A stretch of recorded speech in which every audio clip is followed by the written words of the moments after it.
everyone, and welcome to this week's Breakthrough Word. And this week I've got a question for you. Where will you spend eternity? We've been sharing the last several weeks about life after death, that there is life after death, that we don't just have life here on earth and when it's done it ceases. No, when we pass away, we step into eternity, that death is not the end. And then we talked about that heaven and hell are real places, that hell has already been created by God. It's been created for the devil and his fallen angels. It's also called the lake of fire or the second death. And it's also for those who don't want to be with God, those that don't believe in Him. They will also be assigned into that lake of fire at the appropriate time. And then heaven, the new heaven, has not yet been created. God's going to create that in the future. It talks about the new heaven in Revelation 21, and it's going to be for all those who belong to God. For those that belong to Him and believe in Him through His Son Jesus Christ are going to spend eternity with Him in the new heaven. Those are places that nobody is in at this particular time. Nobody is in the lake of fire and nobody is in the new heaven. Those are yet to come. So what happens to people when they die today? Well, we've talked about that when a person passes away, they either go to paradise to be with Jesus, or they go to Hades to be held there, kept there, until their final judgment, which will happen at the great white throne judgment seat that will happen at the end of the millennial reign. It says in Hebrews chapter 9, verse 27, that it's appointed unto men to die once, physical death, and then judgment. That word judgment means there's going to be a decision, a final decision made as to where you go. When we pass away, that's not the end. Death's not the end. We step into eternity. Where do we go? What determines that? Well, at that moment, the moment you experience physical death, there's a judgment that's made that will send you either to Hades or to paradise. What is the determining factor of where you're going to go and spend eternity? Well, Jesus answers the question in John chapter 14, verse 6. He's answering this very question to his disciple called Thomas. Jesus has just finished telling them about heaven, that there would be many mansions, that He's going to prepare a place. And Thomas says, we don't know where you're going and we don't know the way. And Jesus said, here's the way. John 14, verse 6, He said, I am the way, the truth, and the life. No one comes to the Father except through me. It's through Jesus that we enter into paradise and ultimately into the new heaven.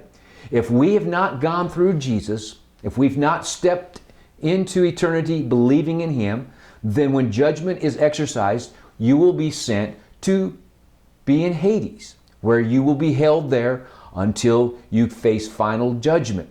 And you'll have an opportunity to defend yourself, but it tells us in Revelation chapter 20 that the ultimate outcome for all of those people who are facing that will be the lake of fire, because the ultimate decision, it's not going to be based upon what you've done, how good you've been, how much you've given to the church, how smart you are, your accomplishments. None of those things will be a determining factor on where you'll spend eternity. Those things will have a bearing on how you spend eternity, but not where you spend eternity.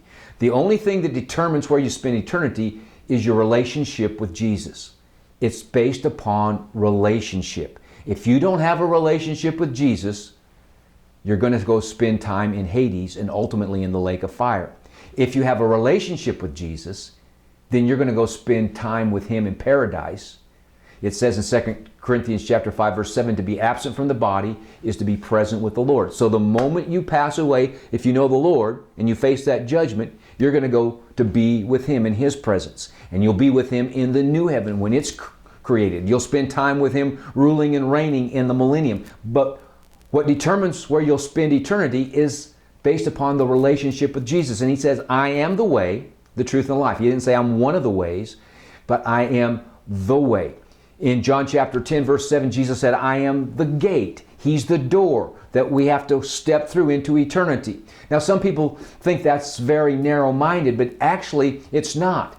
In fact, Jesus says, whosoever will call upon my name. It's open to anybody, no matter what your background, what your education is, wherever you're from, no matter what's happened in your past. Everyone who will accept and believe this can step into eternity. It's very broad. It's very open. Whosoever will call upon the name of the Lord. There is only one door, there's only one path, but man, it's open to every person. It's open to you. And so the question is, have you put your trust in the Lord? Do you believe in Him?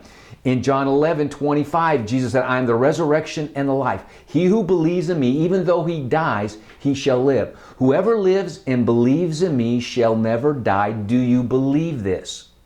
That's the question. Do you believe in Jesus? When you put your trust and faith in Him, you step through the door. You step into eternity to be with Him forever. If you don't, you're going to go to be in Hades immediately upon death until the final judgment. And when we come back next week, we'll finish up the final judgments, talk about that, talk about a relationship with the Lord and bring it to a close. But for this week, the breakthrough word is this: where will you spend eternity?